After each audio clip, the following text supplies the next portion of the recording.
पहिला चॅप्टर जो आहे तो संपला आपला फिजिक्सचा. त्याचा नेक्स्ट चॅप्टर चालू करणार आहे आणि त्याच्यासाठी आज आपला त्या धड्यासाठी पहिला क्लास आहे. तर त्याच्यामुळे ना आजपासून तुम्ही रेग्युलर आलात, की हा वाला धडा तुम्हाला एकदम परफेक्टली समजेल.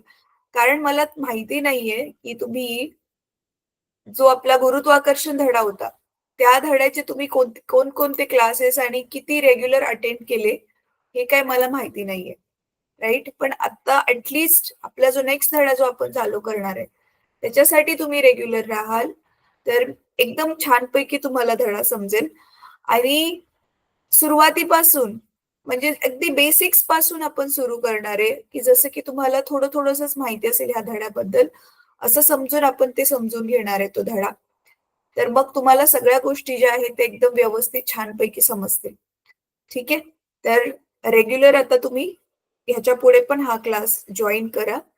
चला, तर आज ना आपण चला तुम्हाला हिंट देते आपला नेक्स्ट धडा आपण कोणता चालू करणार आहे त्याच्याबद्दलला. हिंट अशी आहे, की आत्ता ना ती गोष्ट आपण वापरतोय.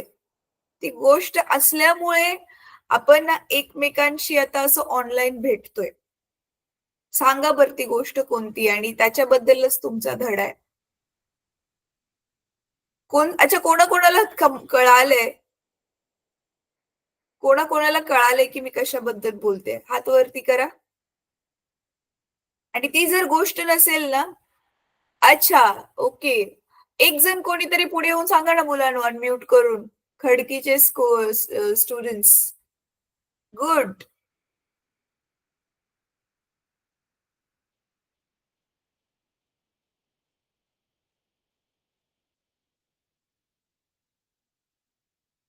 हा अनम्यूट कर बेटा. सांग मला. तू माझ्याशी बोलायलाच गेलाय ना? मुलांनो माझ्याशी जर तुम्ही इंटरॅक्ट नाही केलं ना तुम्हाला खूप बोरिंग वाटेल हा मग क्लास. अच्छा कोसंबीचेच कोणी सांगतील स्टुडंट्स किंवा कोटगुलचे सांगतील का?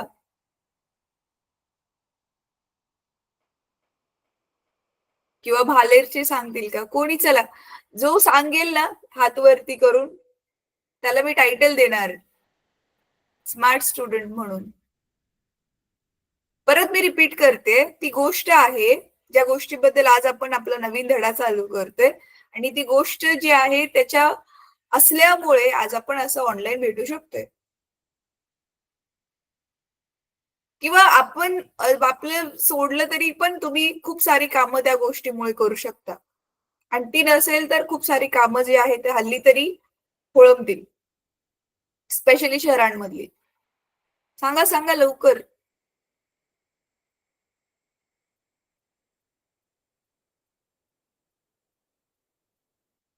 ती गोष्ट असल्यामुळे तुमच्या वर्गामध्ये आता खूप साऱ्या गोष्टी चालू आहेत. वस्तू काम करतात आहेत. कोणती आहे ती गोष्ट? नेटवर्क. नेटवर्क? नेट अच्छा ठीक आहे. हां, नेट आहेच आहे. अजून एक गोष्ट आहे. नेट असलं आणि ती गोष्ट नसली तरी पण काम नाही चालणार.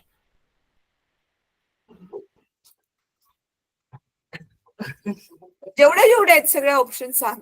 आणि मी अजून एक क्लू काय दिलाय, त्या गोष्टीशी संबंधित तुमचा धडा आहे. इंटरनेटशी संबंधित तुमचा धडा आहे का? 2 क्लू दिलेत मी.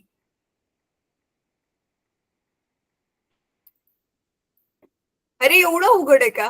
बरं ठीक आहे चला आता मी जास्त वेळ नाही घेऊ शकत. थांबू नाही शकत.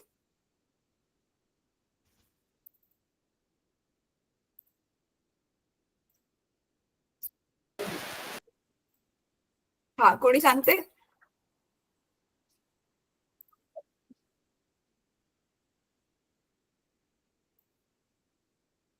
कोणी सांगते का?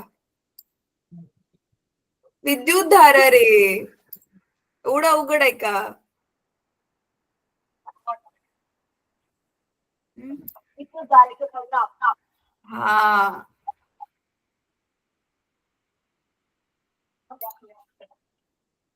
तर आपण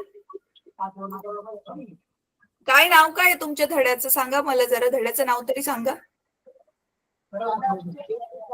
हं. हां. ठीक आहे. ठीक आहे. तर आपला जो हा धडा आहे विद्युत धारेशी संबंधित हा जो धडा आहे ना, आता ना ह्याचे मी आधी तुम्हाला काही गोष्टी ना एकदम बेसिक गोष्टी सांगणार आहे. बेसिक गोष्टी त्या सांगण्याच्या आधी आता मला थोडंसं चेक करायचंय की तुम्हाला किती काय काय माहिती आहे. विद्युत धारेचा सुवाहक असा शब्द तुम्ही ऐकला असेल. ऐकलाय? कोणी कोणी ऐकलंय? हो म्हणा. ज्यांनी ज्यांनी ऐकलंय जोराने हो म्हणा. हो? ठीक आहे. काय असतं कोण सांगेल? विद्युत धारेचा सुवाहक काय असतं?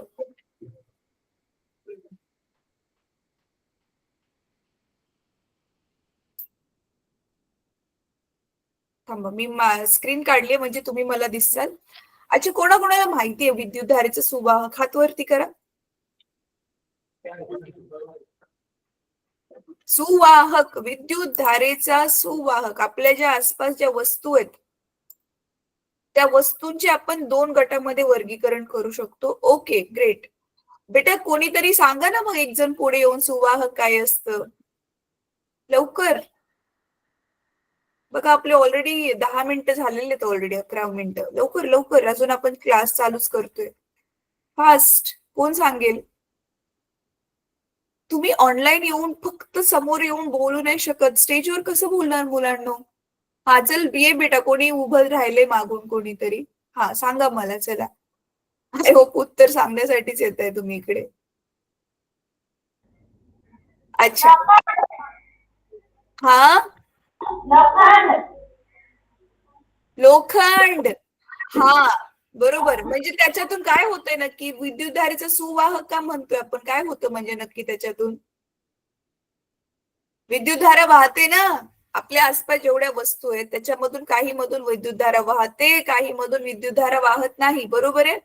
तर एक असतात विद्युतधारेचे सुवाहक म्हणजे ज्याच्यातून विद्युतधारा वाहू शकते आणि दुसरे असतात विद्युतधारेचे दुर्वाहक. बरोबर आहे? म्हणजे ज्याच्यामधून विद्युतधारा वाहू शकत नाही. तुम्ही असा कधी विचार केलाय का, की विद्युत धारेचे सुवाहक ते सुवाहक काय आहेत? आणि दुर्वाहक काय आहेत? असं काय स्पेशल आहे सुवाहकांमध्ये, ज्याच्यामुळे त्याच्यातून विद्युतधारा वाहते? लाकडामधून का नाही वाहत? रबरामधून का नाही वाहत? कोण सांगेल मला जरा? कारण माहितीये तुम्हाला? हं? अच्छा, आता ना ज्या स्कूलचे स्टुडंट्स माझ्याबरोबर इंटरॅक्ट करतील ना, त्या स्कूलला ना मी माझ्याकडून 10 पॉइंट्स देणार हां. आणि त्यांच्यासाठी काहीतरी स्पेशल होणार मग. तर आता बघा तुमच्या हातामध्ये तुमच्या शाळेचे पॉइंट्स. 10 पॉइंट्स म्हणजे 10 मार्क्स देणार मी माझ्याकडून. मला माहिती आहे तुम्हाला प्रत्येक स्कूलमधल्या 2-2, 4-4 विद्यार्थ्यांना तरी डेफिनेटली माहिती असेल मी जे सांगते ते. ईझी वालं तर विचारतेय. तर तुम्हाला फक्त अनम्यूट करून माझ्याशी बोलायचंय.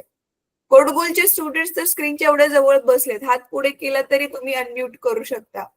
राइट? फक्त बोलायचं अनम्यूट करून. चला. तर अच्छा एक उदाहरण द्या मला फक्त. एक उदाहरण द्या. आता जे मी नावं घेतली त्याला सोडून एक उदाहरण द्यायचंय. विद्युत धारेचा सुवाहक आणि विद्युत धारेचा दुर्वाहक. प्रत्येकाचं फक्त एक उदाहरण. कोण देईल?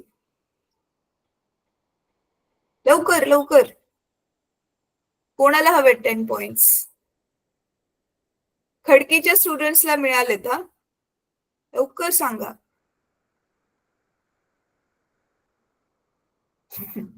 जे उत्तर देणार नाही त्यांना मग -10 आहे. बरं चला. मी सांगते. तर आपले जे मोस्टली धातू आहेत. हं, एक धातू फक्त अपवाद आहे, राइट? सगळेच्या सगळे जे धातू आहेत, ते विद्युत धारेचे सुवाहक आहेत. कोणता धातू अपवाद आहे बरं? आहे का? की मी माझ्याकडून काही चुकी होतीये? मला नेक्स्ट टाइम जरा माहिती काढून सांगा. ठीक आहे? तर सगळे आपले जे धातू आहेत, ते विद्युत धारेचे काय आहेत? सुवाहक आहेत. आणि दुर्वाहक काय काय आहे? लाकूड, रबर, प्लास्टिक, राइट? अजून मी काय सोडलं का? हां, काच. हे सगळे काय आहेत? विद्युत धारेचे दुर्वाहक आहेत. बरोबर आहे? तर आज मी तुम्हाला एक्सप्लेन करणार आहे मुलांनो. मला वाटतंय हा पार्ट तुमच्या पुस्तकात नाही दिलाय. 6वी ते 10वी पर्यंत कुठल्याच पुस्तकामध्ये बहुतेक हा वाला पार्ट नाही दिलेला आहे. तर तो नीट समजून घ्या. कारण तो समजून घेणं खूप खूप गरजेचं आहे. तुम्हाला माहिती आहे स्टुडंट्स, सूक्ष्मदर्शी म्हणजे मायक्रोस्कोप कोणाकोणाला माहिती आहे? हात वर करा. माहिती आहे सूक्ष्मदर्शी मायक्रोस्कोप काय असते? अच्छा, तुमच्या स्कूलच्या लॅबोरेटरीमध्ये, तुमच्या शाळेच्या प्रयोगशाळेमध्ये आहे का सूक्ष्मदर्शी? असेल तर हात वर करा. अच्छा, बाकीच्या शाळेमध्ये, अच्छा ओके, काही शाळेमध्ये नाहीये सूक्ष्मदर्शी. बरं ठीक आहे. माहितीये ना तुम्हाला, एकदम छोटीशी छोटी वस्तू ती मोठी करून दाखवते. तर माहितीये सूक्ष्मदर्शी खाली आपण जे जीवाणू, विषाणू बघतो, जे किटाणू बघतो, तर त्या सूक्ष्मदर्शीने पण आपल्याला अणू अणू दिसत नाही, कारण अणू अजून जास्त लहान आहे. तर त्याच्यासाठी नवीन सूक्ष्मदर्शी बनवण्यात आली. इंग्लिशमध्ये त्याला इलेक्ट्रॉन मायक्रोस्कोप म्हणतात. इलेक्ट्रॉन सूक्ष्मदर्शी असेल त्याचं मराठीत नाव. अणू काय असतं माहितीये कोणाला? अणू काय असतं? अणू, मूलद्रव्य ही नावं ऐकलीत ना तुम्ही? अणू माहितीये काय असतं? हा, ठीक आहे. कोडगुलच्या मुलांना माहिती नाहीये अणू काय असतं? ओके, माहितीये. ओके, ठीक आहे. तर अणू तुम्हाला ऑलरेडी माहितीये की मूलद्रव्याचा लहानातला लहान जो कण आहे, ज्याला आता परत आपण तोडू नाही शकत, अविभाज्य कण, आठवते त्याची तुम्ही व्याख्या ही पाठ केली असेल. तर आता त्या अणूमधून, तो जो अणू आहे त्या अणूमध्ये असं काय आहे ज्याच्यामुळे त्याच्यातून विद्युत धारा वाहते? मग तो खूप छोटा आहे ना, म्हणून मग आपण त्याला मायक्रोस्कोप मध्ये तर बघू नाही शकत. खाली मायक्रोस्कोपच्या खाली पण नाही बघू शकत आपण. म्हणून मग आपण काय करू शकतो, जस्ट आपल्या कल्पना शक्तीला यूज करून फक्त कल्पना करू शकतो की अच्छा, तर धातूच्या आतमध्ये असे असे अणू आहेत, असे इलेक्ट्रॉन आहेत, आणि मग अशी अशी विद्युत धारा वाहत असेल. तर त्याच मी ना तुम्हाला त्याची कल्पना करून आपण चित्र काढून ते समजून घेणार आहे, एकदम बेसिक लेवल पासून. ठीक आहे, तर ते तुम्ही नीट समजून घ्यायचंय. ते जर नीट समजलं की पुढचा जो पार्ट आहे तुम्हाला तो एकदम चांगला समजेल.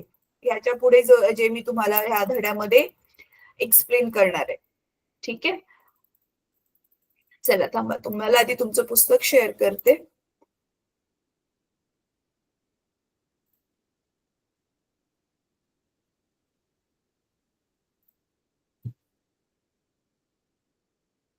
हो, आणि मुलांनो, मी जे म्हणाले ते मी तसं खरंच करणार आहे हा. मी कोडगुल स्कूलचे नाव नोट केले, त्यांना 10 पॉइंट्स मिळालेत म्हणून.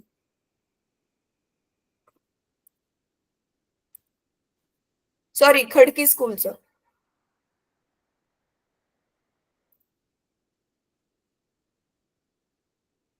तर बाकी स्कूल बघूयात कोण 10 पॉइंट्स घेते.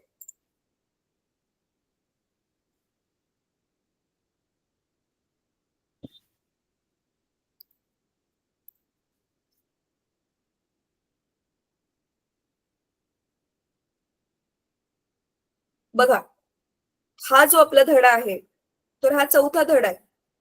आता बघा, तुमच्या ऑक्टोबर मध्ये परीक्षा असेल ना, पहिली सामाई असेल, पहिली सेमिस्टर असेल. आता त्याच्यामध्ये हा तुम्हाला धडा आहे की नाही मला माहिती नाहीये. आहे का हा धडा? तुम्हाला सिलेबस सांगितलंय का परीक्षेचे कुठले कुठले धडे येणार आहेत? असेल तर हात वर करा. आता येणाऱ्या 6 महिला हा धडा आहे. ओके, ठीक आहे, चालेल. मला वाटतं होईल आपला हा धडा कंप्लीट. बघूयात. तुमच्या परीक्षेच्या आधी होईल असं वाटतंय मला. बघूयात. तर बघा, तर विद्युत धारेचे परिणाम. विद्युत धारा वाहली की त्याच्यानंतर काय परिणाम होतो? जसं की तुम्ही अभ्यास नाही चांगला केला, परिणाम काय होईल? आणि अभ्यास चांगला केला तरी पण काय परिणाम होईल? राईट? म्हणजे ती गोष्ट घडल्यानंतर ना, मागे जो राहतोय परिणाम त्याच्याबद्दल आपण बोलतोय. तर विद्युत धारेचे परिणाम हे ह्या धड्याचं नाव आहे. हा धडा आपण चालू करणार आहे आज. आणि ह्याच्यामध्ये आपण काय काय शिकणार आहे? विद्युत परिपथामध्ये ऊर्जेचे स्थलांतर. विद्युत परिपथ काय आहे ते बघणार आहे आपण. विद्युत धारेचे औष्णिक परिणाम आणि चुंबकीय परिणाम. ठीक आहे. आता ही जी 2 नावं आहेत ना, ही तुमच्यासाठी काही नवीन नाहीयेत. हे थोडं थोडं तुम्ही 6वी, 7वी, 8वी मध्ये थोडं थोडं जरी नक्कीच शिकलेलं आहात. पण आता तुम्ही 10वी ला आहात ना, म्हणून हे जरा जास्त डिटेलमध्ये असणार आहे. ठीक आहे. तर चला आता मी दुसरा फळा शेअर करते. मी जर घेतलेलं आधी चाललंय काय ते आपण बघून घेऊया. अच्छा, तुम्हाला आठवतंय मुलांनो, 8वी मध्ये तुम्ही एक गोष्ट शिकलेला, की अणू जो आहे आपला अणू, त्या अणू तो कसं दिसतो ह्याच्याबद्दल खूप साऱ्या वेगळ्या वैज्ञानिकांनी आपली आपली मत दिली.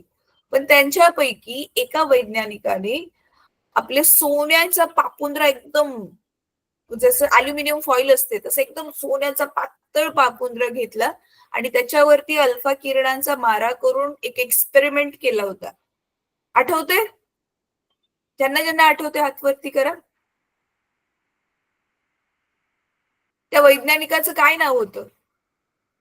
बरीचशी अल्फा किरण आरपार गेली सरळ, काहीही त्याच्यामध्ये फरक न पडता. काही अल्फा किरण थोडी वाकडी गेली आणि खूप कमी अल्फा किरण एकदम माघारी वळली. ज्या दिशेला गेलेली त्याच दिशेने माघारी वळली. आठवते? नाही आठवते? रुदरफोर्डनी केलेला ना तो एक्सपेरिमेंट. रुदरफोर्ड नाव तरी आठवते का? ज्यांना आठवते हात वर करा. रुदरफोर्ड. ज्यांना माझं ऐकायला येते त्यांनी हात वर करा. ज्यांना माझं ऐकायला येते व्यवस्थित त्यांनी हात वर करा मुलांनो. तुम्ही काहीच रिॲक्ट का नाही करत? खडकीचे स्टुडंट, त्यात अंबारा म्हणून नाव लिहिले, रेड युनिफॉर्म मधल्या गर्ल्स. तुम्ही रिॲक्ट का नाही करत आहे?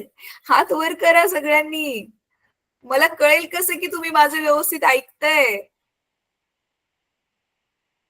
हा, थँक यू सो मच.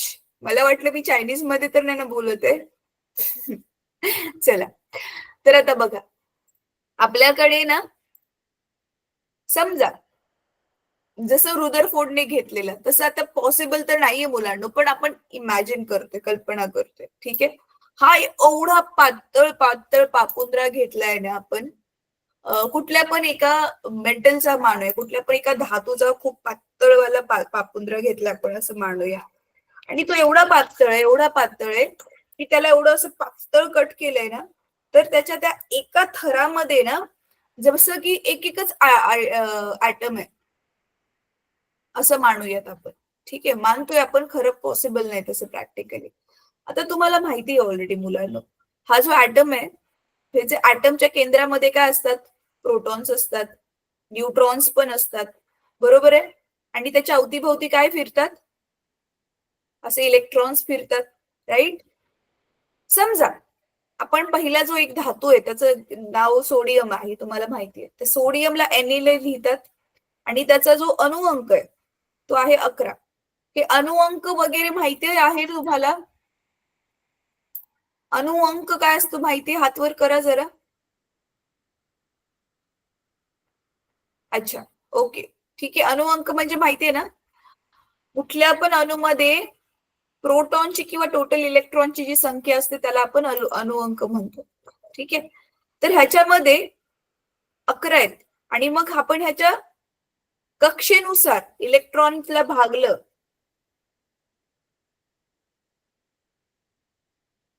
तर मग तुम्हाला माहितीये, पहिल्या कक्षेत 2 इलेक्ट्रॉन जातील, दुसऱ्या कक्षेची किती आहे क्षमता इलेक्ट्रॉनला धरून घेण्याची? 8 आहे. तर हे दुसऱ्या कक्षेमध्ये 8 जातील आणि जी तिसरी कक्षा असेल, आपली जी तिसरी कक्षा असेल, अच्छा मी ना मुलांना आता हे अर्धच ड्रॉ करते.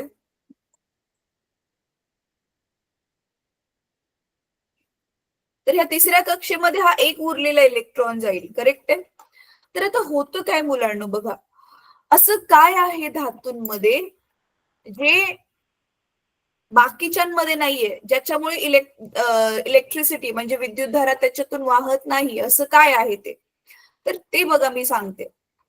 विद्युत धारा ज्यावेळी वाहत असते ना, तर 2 गोष्टी वाहतात मुलांनो, नीट ऐका. कुठल्या पण वस्तूमधून ज्यावेळी विद्युत धारा वाहते तर 2 गोष्टी वाहतात. एकतर इलेक्ट्रॉन वाहतात किंवा किंवा आयन्स. आयन्स म्हणजे काय?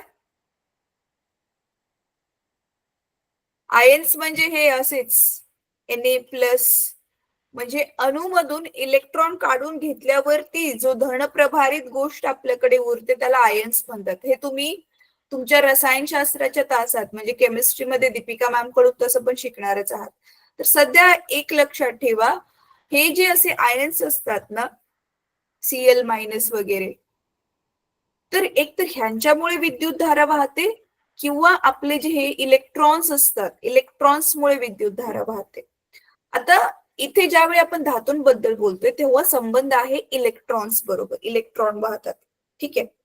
आता नीट बघा, ज्यावेळी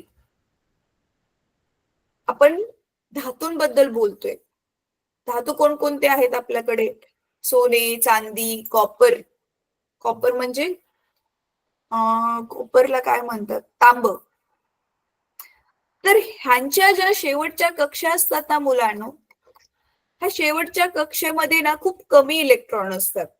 धातूंमध्ये जे शेवटच्या कक्षेमध्ये त्यांचा अणुअंकच जसा असतो ना, त्याच्यामुळे शेवटच्या कक्षेमध्ये 1, 2, 3 असे जास्तीत जास्त एवढेच इलेक्ट्रॉन असतात.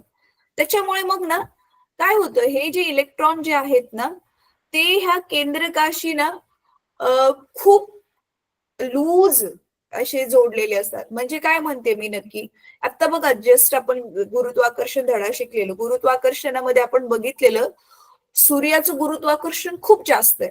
त्याच्यामुळे मग त्याच्या भोवती जे आहेत ते काय फिरतात, बाकीचे ग्रह फिरतात, हे आपण बघितलेलं होतं.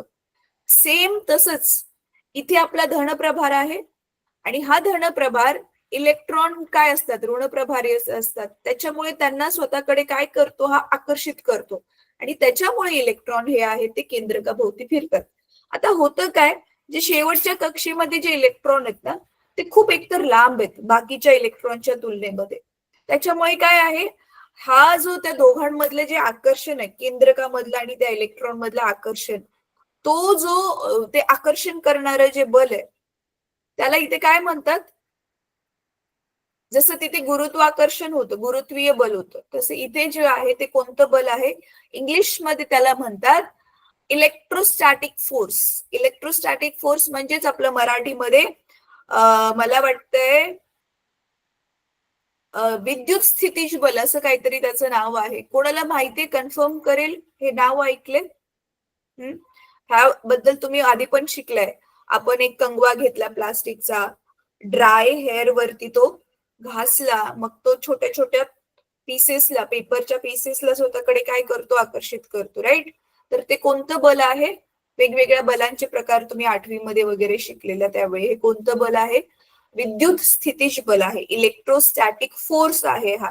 मग हा जो इलेक्ट्रोस्टॅटिक फोर्स आहे, विद्युत स्थितीचे जे बल आहे केंद्रकामधलं आणि एकदम शेवटच्या इलेक्ट्रॉन मधलं, ते खूप असं वीक आहे, कमजोर आहे.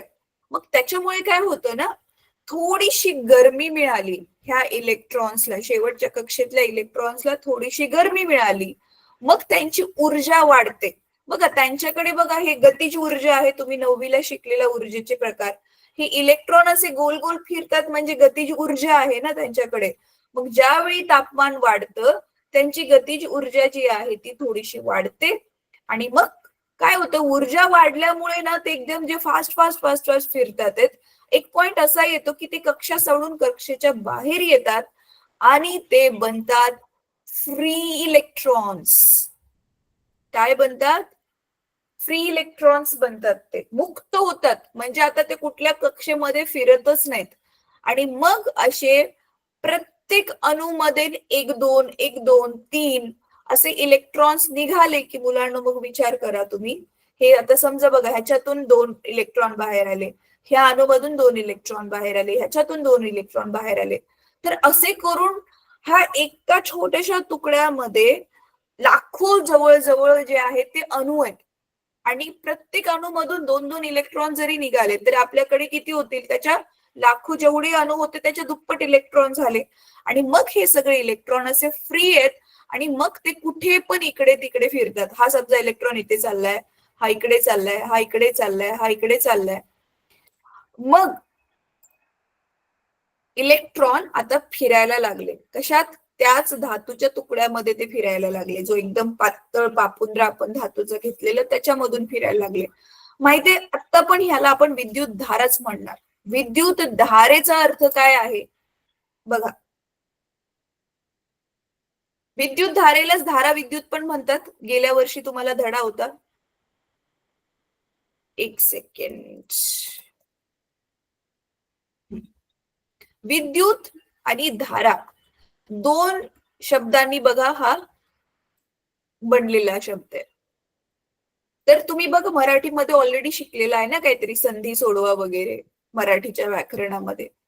तर इथे विद्युत शब्द कशासाठी? विद्युत प्रभारासाठी. विद्युत प्रभार म्हणजे तेच रे, धन प्रभार ऋण प्रभार, हा विद्युत प्रभार आहे ना.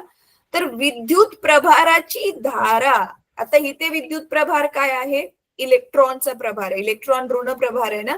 मग विद्युत प्रभार ज्यावेळी वाहतो मग आपण म्हणतो विद्युत धारा वाहते आणि म्हणून त्याचं नाव आहे विद्युत धारा. इंग्लिशमध्ये त्याला म्हणतात करंट इलेक्ट्रिसिटी. करंट म्हणजे विद्युत, करंट म्हणजे धारा आणि इलेक्ट्रिसिटी, इलेक्ट्रिसिटी हा विद्युतसाठी वापरलेला शब्द आहे. कळलं इथपर्यंत? आता तुम्हाला हा प्रश्न नाही पडला की ह्यांचं तापमान काय, आपण ह्यांना काही धातूंना गरम करतोय का आणि मग त्याच्यातून विद्युत धारा वाहते, असं होतंय का? की तुमच्या घरामध्ये ज्या कॉपरच्या वायर आहेत ज्याच्यामधून इलेक्ट्रिसिटी येते आपण बसून बसून त्याला गरम करतोय, असं नाही होत ना. होतं काय बघा मुलांना, समजा आजचं तापमान, हवेमध्ये ऑलरेडी थोडी उष्णता असतेच ना. आजचं तापमान किती आहे? समजा 28 अंश आहे, किती माहिती नाही मला, पण एक मिनिट मी बघू का? नाही दाखवते. ठीक आहे, ते चेक करावं लागेल.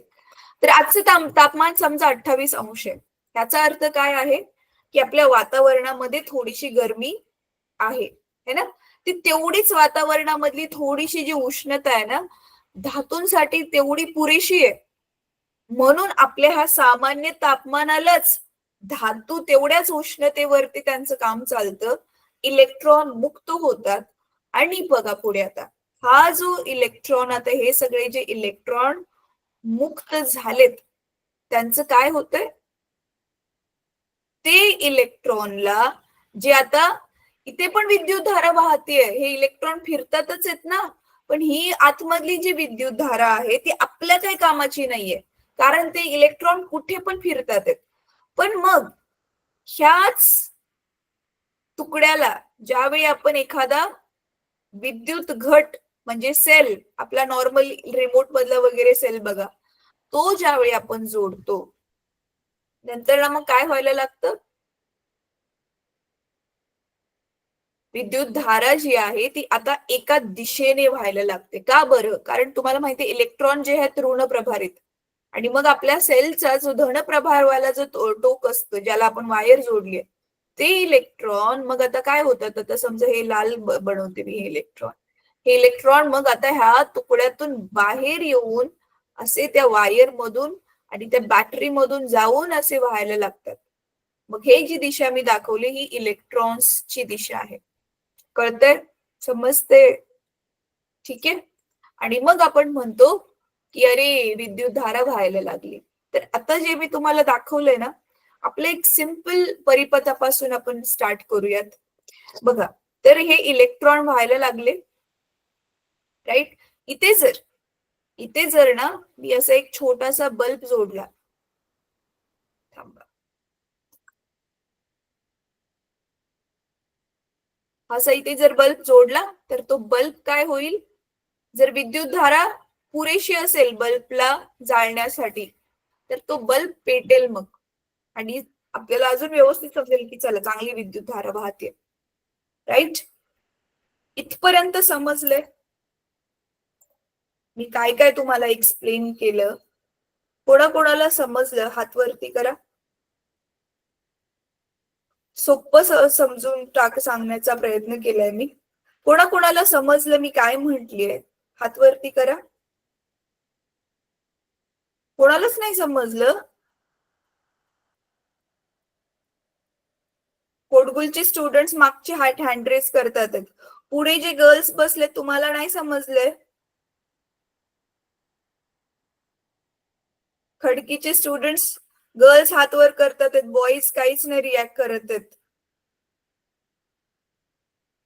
मुलांनो, मला तुमच्याशी प्रत्येकाशी बोलायला संभव नाहीये. संध्याकाळी ऐका संध्याकाळी ना आपल्या संध्याकाळी पण क्लास चालतो, त्याच्यामध्ये मुलांकडे स्वतःकडे त्यांचा एक डिव्हाइस असतं, म्हणजे मोबाईल असतं. म्हणजे प्रत्येक मुलाकडे एक आणि असे वेगवेगळ्या ठिकाणची मुलं जोडले जातात त्यांचे वडिलांचे मोबाईल घेऊन. त्याच्यामुळे ना प्रत्येकाच्या हातातच मोबाईल असतो, त्याच्यामुळे त्यांना संधी असते की ते एक एक करून माझ्याशी बोलू शकतील. आता इथे ते शक्य नाहीये, म्हणून मी तुम्हाला हात वर करायला लावते. कमीत कमी हात तरी वर करू शकता की नाही तुम्ही? तुमचा हात दुखतोय का? कोणाकोणाचा हात दुखतोय हात वर करा. अच्छा, ज्यांचा हात दुखत नाही ज्यांचा हात नाही दुखत आहे त्यांनी मोठा हात वर करा. हा, आता ना मी काही विचारलं की असाच हात वर करून उत्तर द्यायचंय. ठीक आहे, चला. अच्छा, ठीक आहे, आता मी काही क्वेश्चन्स विचारते, त्याच्यासाठी हात वरती करा. तर फ्री इलेक्ट्रॉन्स, मुक्त इलेक्ट्रॉन काय असतात समजलं? की कसे इलेक्ट्रॉन जे आहेत ते जे फिरतात ते हवेमधली उष्णता स्वतःमध्ये ऍब्झॉर्ब करून शोषून घेऊन ते फ्री होतात आणि मग ते कुठे पण आपल्या मनाने इकडे तिकडे फिरायला लागतात. पण तो जो धातू आहे ते धातूच्या आतमध्येच फिरतात.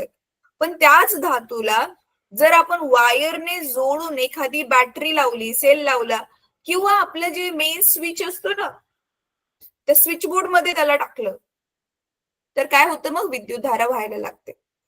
ठीक आहे, तर आता बघा आपण ना अजून आता थोडासा एक छोटासा पुढचा पार्ट घेऊयात.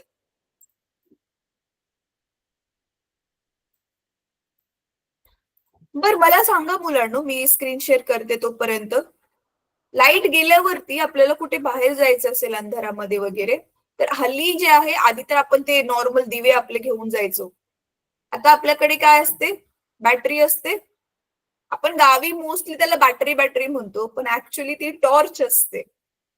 बॅटरी काय असते, त्याच्या आतमध्ये जे आपण लावतो ती बॅटरी असते, राईट? बॅटरी संपली, बॅटरी बदला म्हणतो ना आपण. तर आतमध्ये जो विद्युत घट जोडतोय ती बॅटरी असते. तर आपण ना आज ती, अच्छा कोणी कोणी बघितली ती, सगळ्यांनीच बघितली असेल मला माहितीये, तरी पण टॉर्च कोणी कोणी बघितली आणि वापरली आहे? टॉर्च घेऊन गेलाय तुम्ही बाहेर वगैरे कुठे? ठीक आहे. तर आपण ते टॉर्चचं सर्किट जे आहे ना, सर्किट म्हणजे परिपथ, विद्युत परिपथ आपण ज्याला म्हणतोय, ते संबघून घेणार आहे. ठीक आहे. हा, आता विद्युत परिपथाला ना इंग्लिश मध्ये खूप मस्त वालं नाव आहे, सर्किट. सर्किट नाव ऐकलंय कोणी कोणी ऐकलंय? सर्किट नाव कोणी कोणी ऐकलंय? अच्छा, आणि एकमेकांसाठी कोणी कोणी वापरले त्यांनी जरा हात वर करा. नाही वापरलं, हा बघा मुलांमध्ये. चला, गुड, थँक्यू खरं बोलण्यासाठी. बघा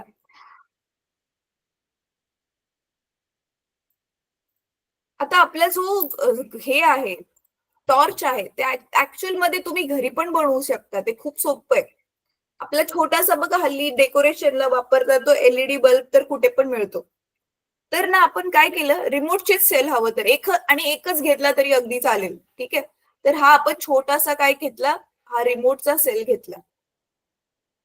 ठीक आहे, तर त्याच्या एका बाजूने ना छोटीशी वायर घेतली, दुसऱ्या बाजूने एक वायर घेतली आणि इथे जो तो आपला एलईडीचा बल्ब आहे ना, तो हवं तर असा जोडा. तर आता इथे आपण ना स्विच म्हणजे बटन चालू बंद करण्यासाठी लावलेलं नाहीये, तर असं वायर जोडल्या जोडल्या हा एलईडी लगेच पेटेल. आता मी एलईडीच का म्हणते, तो छोटावाला एलईडीचा बल्ब, कारण ना त्याचे खूप फायदे आहेत. अगदी थोडीशी विद्युत धारा वाहत असली ना तरी सुद्धा तो बल्ब पेटतो. ठीक आहे, म्हणून बघा आपल्या खूप साऱ्या विद्युत उपकरणांमध्ये हल्ली एलईडीचाच बल्ब असतो, नाही? तर मग हे आपलं छोटस एकदम साधं सुधं हे जे आहे ते हा विद्युत परिपथ आहे. ह्यालाच इंग्लिशमध्ये काय म्हणतात, सर्किट म्हणतात. आता ह्या विद्युत परिपथाला बघा अशा प्रत्येक वेळी ना सेलची अशी विद्युत घटाची आकृती काढणं, बल्बची आकृती काढणं, म्हणजे बल्ब ऍक्च्युअल मध्ये जसा दिसतो ते खूप मुश्किल आहे, डिफिकल्ट आहे. म्हणून मग शास्त्रज्ञांनी काय केलं, ह्याच्यासाठी त्यांनी एक वेगवेगळी चिन्ह बनवली. तर सेल साठी कसं दाखवतो आपण असं, आणि ही सेलची ही धड साठी मोठी लाईन, ऋण साठी छोटी लाईन. परत बल्ब साठी कसं दाखवतात असं सिंपलचं सिम्बल. बल्ब जर दाखवायचं असेल आपल्याला विद्युत परिपथामध्ये, वायर्स दाखवायच्या असतील तर साधी रेषा. म्हणून मग आपण ह्या 3 गोष्टींना वापरून हे खरं खरं जसं नाही दिसत, पण आपल्याला ड्रॉ करायला जे सोपं आहे, तर मग ते सर्किट कसं बनतं, हा सेल दाखवला आपण, ह्या वायर स्ट्रेट दाखवल्या,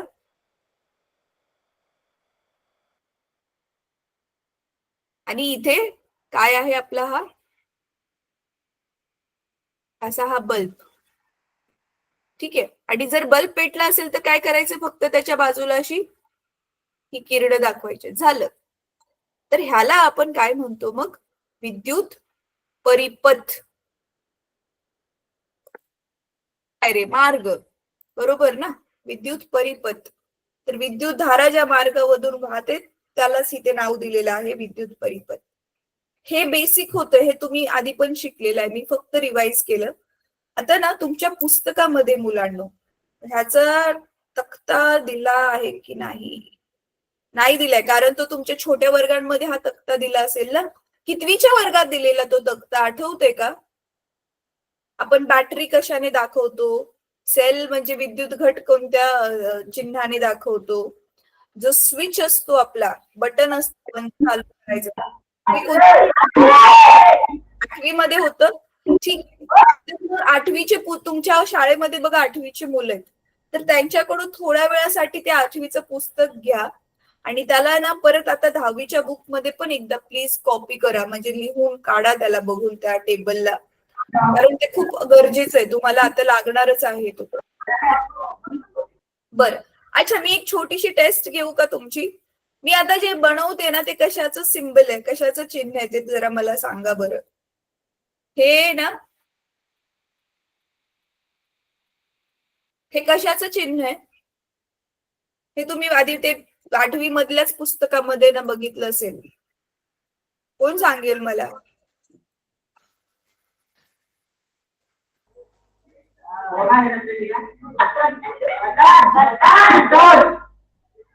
बटन. येस, बंद चालू करण्यासाठीच ते बटन आहे, बरोबर, अगदी राईट आहे. आता हे वालं चिन्ह कशाचं आहे मला जरा सांगा.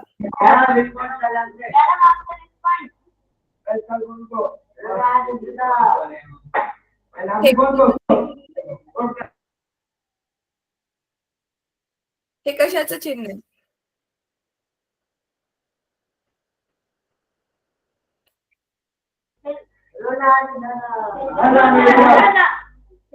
हा,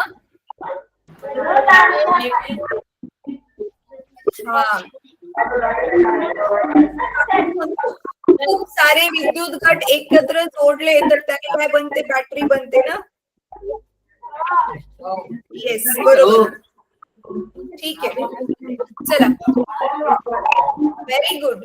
तर आता आपण काय करणार आहोत मुलांनो, एक सेकंड. बरं, म्यूट करा तुम्ही आता.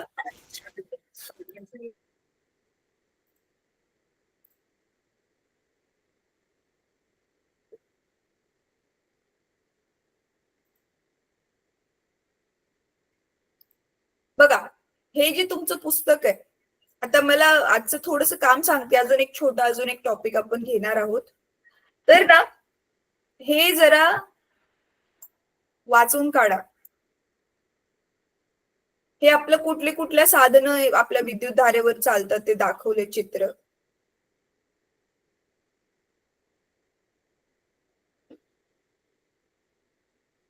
फक्त एवढाच पार्ट वाचून काढा.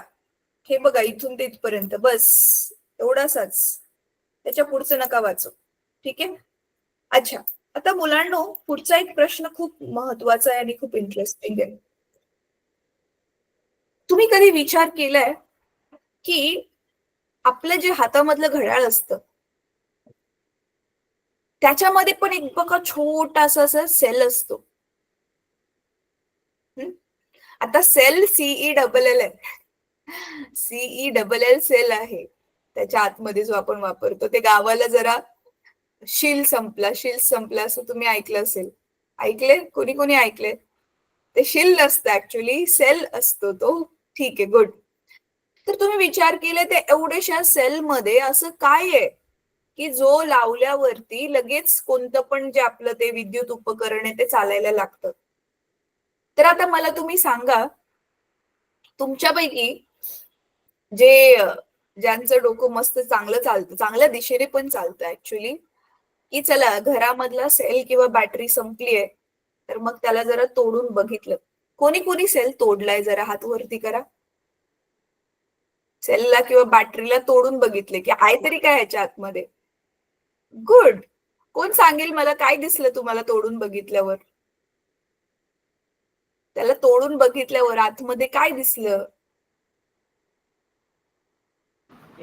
काळा काळा दिसते मॅडम. हा, काळा काळा चिकट पदार्थ दिसतो है ना. आणि एक कांडी पण असते पेन्सिल सारखी काळ्या रंगाची, है ना? हो. तर आता मुलांना होतंय काय, नीट ऐका. जसं बघा, ऐका रे, जसं बघा, आपण जेवल्यावरती आपल्याला काम करायला ऊर्जा मिळते, बरोबर आहे. तर आपल्या जेवणामध्ये जी असते ती असते रासायनिक ऊर्जा. तुम्हाला माहितीये ना, ऊर्जेचे वेगवेगळे जे आहेत ते फॉर्म्स आहेत. फॉर्म्स म्हणजे स्वरूप आहेत. वेगवेगळ्या स्वरूपात ऊर्जा आपल्याला निसर्गाने दिलेली आहे आणि आपण वेगवेगळे स्वरूप ऊर्जेची वापरतोय. उदाहरणासाठी आत्ताच बघा, मी तुमच्याशी बोलतेय, ध्वनी ऊर्जा आहे. तुमच्या डोक्यावरती तिथे पंखा चालू आहे. पंखा कशामुळे फिरतोय? विद्युत ऊर्जेमुळे फिरतोय, बरोबर आहे. अजून तुम्ही जेवला, त्या जेवणामध्ये रासायनिक ऊर्जा होती. आता तीच ऊर्जा तुम्ही वापरून काम करताय, अभ्यास करताय. तर मग इथे पण माहितीये काय होतंय, त्या सेलमध्ये असे काही केमिकल्स असतात, रसायनं असतात, ती वापरून रासायनिक ऊर्जेचं रूपांतर विद्युत ऊर्जेमध्ये होतंय. आणि म्हणून मग ते सेल किंवा बॅटरी जोडल्यावरती आपलं जे सर्किट आहे म्हणजे विद्युत परिपथ आहे ते काम करायला लागतं. जे पण उपकरण आपण जोडलेले असतात मग ती काम करायला लागतात. ठीक आहे. तर आता ना मी काय करणार आहे, मी तुम्हाला ना एक व्हिडिओ दाखवते. एक मिनिट, माझ्याकडे तो व्हिडिओ आधी होता. आता एक सेकंड चेक करते मी. तो इंटरनेटवरती बहुतेक अवेलेबल असेल. त्याला बघून ना तुम्हाला समजेल की अरे, तुम्हाला माहितीये मुलांनो, तुम्ही हा प्रयोग करून बघू शकता. तुम्ही तुमचा स्वतःचा घरी पण सेल बनवू शकता. आणि ते माहितीये काय वापरून? किचन मधल्या गोष्टी वापरून. बटाटा, लिंबू वापरून पण तुम्ही तुमच्या घरामध्ये सेल बनवू शकता. लाईट गेल्यावरती तुम्ही तुमच्या मोबाईलची बॅटरी चार्ज करू शकता त्याने. ठीक आहे. तर मी आता थांबा तुम्हाला एक गोष्ट दाखवते.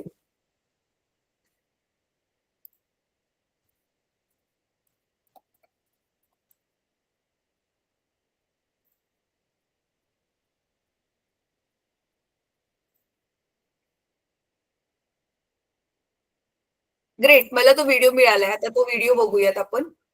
समजून घ्या चाललंय काय.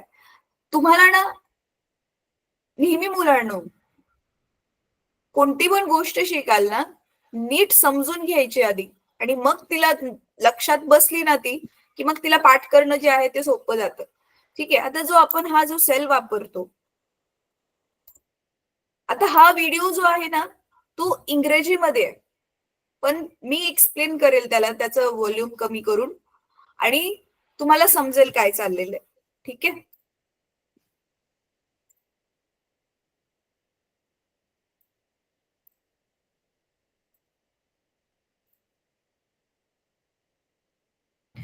बघा, आता ह्याच्यामध्ये ह्यांनी काय केले ना, एक भांड घेतले.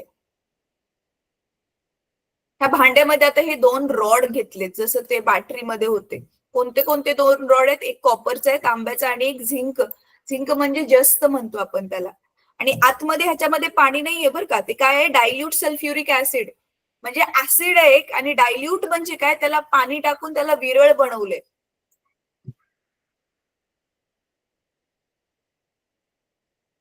परत आणि हे तर ग्लास वेसल म्हणजे हे काचेचं भांड आहे आणि आतमध्ये काय आहे डायल्यूट सल्फ्युरिक ऍसिड, हे कॉपर आहे आणि हे झिंक आहे. बघा आता ना ह्यांनी बघा इथे बॅटरी वगैरे सेल काहीच नाही जोडलं.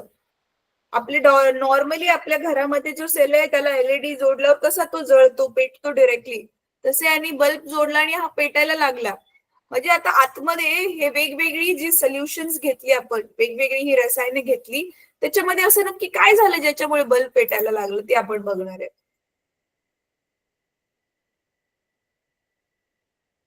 हे बघा काहीतरी वाहते, दिसते तुम्हाला हे गोल गोल, आतून पण वाहते बाहेरून पण वाहते, काहीतरी वाहते म्हणून ह्याच्यामुळे होतंय. तर हा काय आहे पॉझिटिव्ह पोल. पॉझिटिव्ह पोल म्हणजे हा धन प्रभारित इलेक्ट्रोड आहे. इलेक्ट्रोड वगैरे नावं ऐकलेत तुम्ही? इलेक्ट्रोड नाव ऐकले? हात वर करा ज्यांनी ज्यांनी ऐकले. ऐकलंय ना धनप्रभारित इलेक्ट्रोड. तर हा धनप्रभारित इलेक्ट्रोड आहे आणि हा ऋण प्रभारित आहे. बघा निगेटिव्ह पोल म्हणजे ऋण प्रभारित हा इलेक्ट्रोड आहे. इथे लिहिलेलं पण आहे धन आणि ऋण. आणि खाली काय आहे हे डायल्यूट सल्फ्युरिक ऍसिड आहे. आता बघा होतंय काय, आता आता हे बघा काय दाखवायला लागले, निळ्या रंगाचं मायनस वजा चिन्ह फिरते दाखवायला लागले ना. तर हे वजा चिन्ह म्हणजेच ऍक्च्युली काय आहे, वजा काय असतो इलेक्ट्रॉन असतो, इलेक्ट्रॉन फिरायला लागले. आता बघा काय होतंय, हे 2 इलेक्ट्रॉन आले इकडून गेले, इकडून 2 इलेक्ट्रॉन आले इकडून गेले आणि इकडून पण बघा काहीतरी वरती येते. इथे बघा इथे काहीतरी येल्लो येल्लो इकडून पण वरती येताना दिसते तुम्हाला. धन काहीतरी सोडलेलं सारखं त्याला दिसत होतं. तर ते काय होतं हायड्रोजन. हायड्रोजन होतं त्याला पॉझिटिव्ह. हा हे बघा दिसतोय, हा जरा पुसट दिसतोय पण बघा हा H प्लस आहे. म्हटलं ना हायड्रोजनच आहे पण त्याला प्लस आहे म्हणून त्याला आपण आयन म्हणतो. ते हायड्रोजनचे धन आयन आहेत. आणि इथे जर बघितलं तुम्ही इथे झिंकचे पण 2 वरती प्लस प्लस लिहिलेले धन आयन आहेत. तर म्हणजे आतमध्ये काहीतरी चाललंय. आतमध्ये काय होते, इकडून इलेक्ट्रॉन वरती जातोय, इकडून हायड्रोजन धनप्रभार वरती जातोय. आणि हे जे इलेक्ट्रॉन हे दिसतात ते तुम्हाला इथून इथून लाल लाईनी मधून आले, ह्या बल्ब मधून पण गेले म्हणून तर तो बल्ब पेटला. बल्बला वेगळं काय करत नाही मुलांना, फक्त बल्बच्या आतनं इलेक्ट्रॉन व्हायला लागले की बल्ब पेटतो. आणि मग इथून परत ते इलेक्ट्रॉन इथे माघारी आले. म्हणजे काय होतंय, इलेक्ट्रॉन ह्या ऋण प्रभाराच्या इलेक्ट्रोड पासून असे असे असे इकडे आतमध्ये येतात. मग काय होतंय आता नक्की, ह्याला आतमध्ये टाकल्यावरती काय होतंय, कोणती रासायनिक अभिक्रिया घडते ते आपण आता थोडस बघणार आहोत. ठीक आहे. अच्छा तर ह्यांनी तर पूर्ण वेळ हेच दाखवलेलं आहे. आता ह्याच्यामध्ये काय चाललेलं आहे ना ते मी तुम्हाला शॉर्ट मध्ये थोडक्यामध्ये काय करते एक्सप्लेन करते. एक मिनिट, आता ह्याच्यासाठी मला ना ही आकृती माझ्याकडे हवी.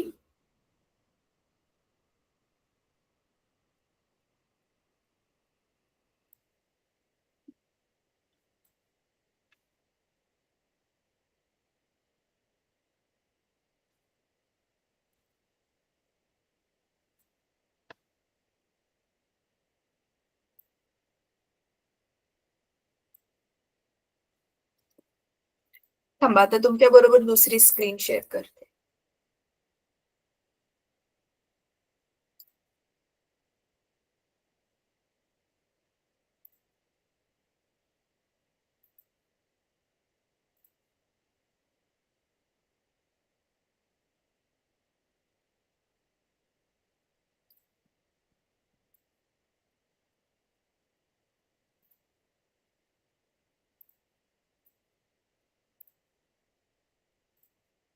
माझा व्हाईट फळा दिसतोय?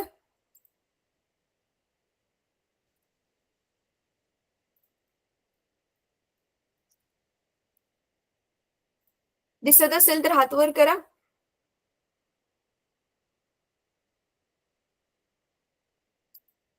बघा आता इथे मी ती घेतली आकृती. ठीक आहे. अच्छा आता बघा इथे चाललंय काय नक्की, नीट बघा मुलांनो. ह्या तुम्हाला ना रिॲक्शन्स ना आता ज्या मी दाखवते रासायनिक अभिक्रिया ना, ह्या तुम्हाला आहेत. गेल्या वर्षी पण तुम्ही ऑलरेडी ह्या शिकलाय.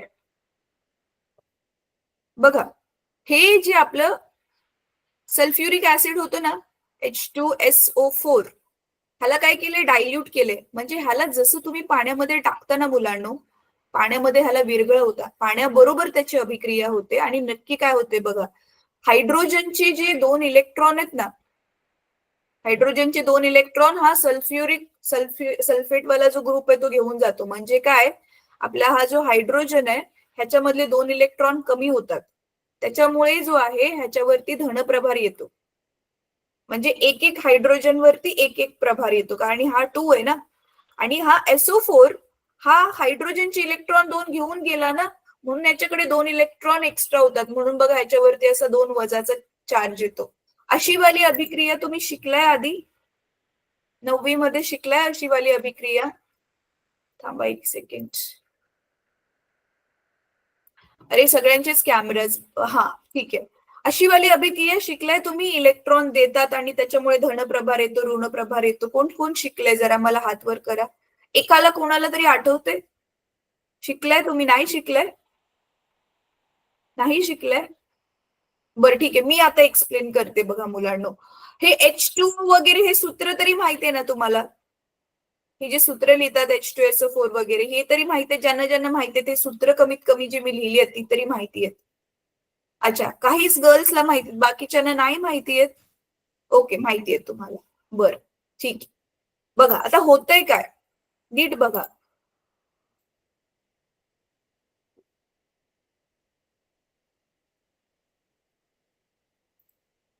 हे बघा, तुम्हाला माहिती आहे हायड्रोजनचा अणुअंक किती आहे?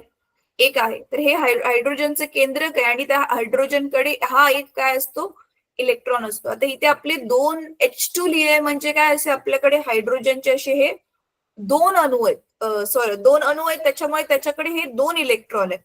मग हा जो SO4 जो ग्रुप आहे, तो हा जो ग्रुप आहे पूर्णच्या पूर्ण हे 2 इलेक्ट्रॉन ना स्वतःकडे घेऊन जातो. म्हणजे काय होतं, हायड्रोजन आणि सल्फेट हा वेगवेगळा होतो, ग्रुप तो वेगवेगळा होतो. आणि हे 2 इलेक्ट्रॉन दिल्यामुळे आता तुम्हाला माहितीये प्रोटॉन आणि इलेक्ट्रॉनची संख्या अणूमध्ये सेम टू सेम असते. मग आता हायड्रोजनचे 2 जे प्रोटॉन आहेत ते तर तसेच आहेत केंद्रकामधले, पण इलेक्ट्रॉन कमी झाले ना, मग हा 2 प्रोटॉनचा धन प्रभार पूर्ण हायड्रोजनवर येतो. म्हणजे हे लक्षात ठेवा नेहमी, जो मूलद्रव्य जो अणू इलेक्ट्रॉन देतो तो धनप्रभारित होतो, कारण इलेक्ट्रॉन म्हणजे ऋणप्रभार त्याचा कमी झाला, आणि जो घेतो त्याच्याकडे ऋणप्रभार वाढतो, म्हणून तो काय बनतो, ऋणप्रभारित बनतो. ठीक आहे. मग एकतर इथे ह्या सोल्युशन मध्ये ही गोष्ट होते, आणि नंतर मग काय होतं ना, आता हा जो झिंक आहे, ह्या झिंकला इकडे टाकलंय, कॉपरला इकडे टाकलेलं आहे. त्याच्यामुळे काय होतं, अच्छा आता मुलांना आपला ना वेळ जो आहे तो 2च मिनिटं राहिले, 2 मिनिटांमध्ये नाही होणार आता हे एक्सप्लेन करून. मी काय करेल ना, तुम्हाला हे पुढच्या क्लासमध्ये परत एकदा ह्याला एक्सप्लेन करेल. ठीक आहे. तर आता तुम्हाला काय करायचंय बघा, होमवर्क काय आहे, तर मी जो सांगितलेला तो वाला जो पार्ट आहे पुस्तकामधला तो वाचून काढा. आणि त्याच्यानंतर ना तुम्ही काय करणार आहात, तो जो 8वी मधला जो टेबल आहे, विद्युत परिपथाचे जे जे घटक आहेत त्याचे जे चिन्ह आहेत, तो तुम्ही ड्रॉ करायचा. आणि नेक्स्ट क्लासमध्ये ना मी तुम्हाला सांगणार आहे, तो जो टेबल आहे तो मला तुम्ही जस्ट जिथे बसलाय तिथेच नोटबुक मला जे आहे ते तुम्ही वरती करून दाखवायचंय, मला दिसेल. ऍटलिस्ट तक्ता बनवलाय की नाही तो तरी दिसेल ना. ठीक आहे, करून याल हा होमवर्क? कोण कोण करून येणार, हात वरती करा. सगळ्यांना करायचंय हा मुलांना? ठीक आहे, गुड, व्हेरी गुड. आज शिकवलेलं समजलं सगळ्यांना? गुड. ठीक आहे. तर आता ना तुमच्या टीचर्सना सांगा की आपले आता जेवढे पण आपला बघा हा वाला फिजिक्सचा 1च तास असतो आठवड्यातून, तर ट्राय करा की काही रिझनमुळे का होईना तुम्ही मिस नका करू तो क्लास, कारण मग एक क्लास जरी मिस झाला तरी पुढचं समजणार नाही. ठीक आहे. आणि बाकीचे गुरुत्वाकर्षण धड्याचे आतापर्यंत आपले 8 वर्ग झालेत, 8 तास झालेत. आणि 8च्या 8 व्हिडिओ जे आहेत ते युट्यूब वरती अपलोड केलेले आहेत. तर तुम्ही कोणता जर मिस केला असेल तर तुमच्या टीचर्सला रेकॉर्डिंग दाखवायला सांगा मग. ठीक आहे, त्यांना माहितीये कसं दाखवायची रेकॉर्डिंग. ठीक आहे, चालेल. तर चला आजचा क्लास आपण इथे संपूयात मुलांनो. आपण आता नेक्स्ट क्लासमध्ये भेटू.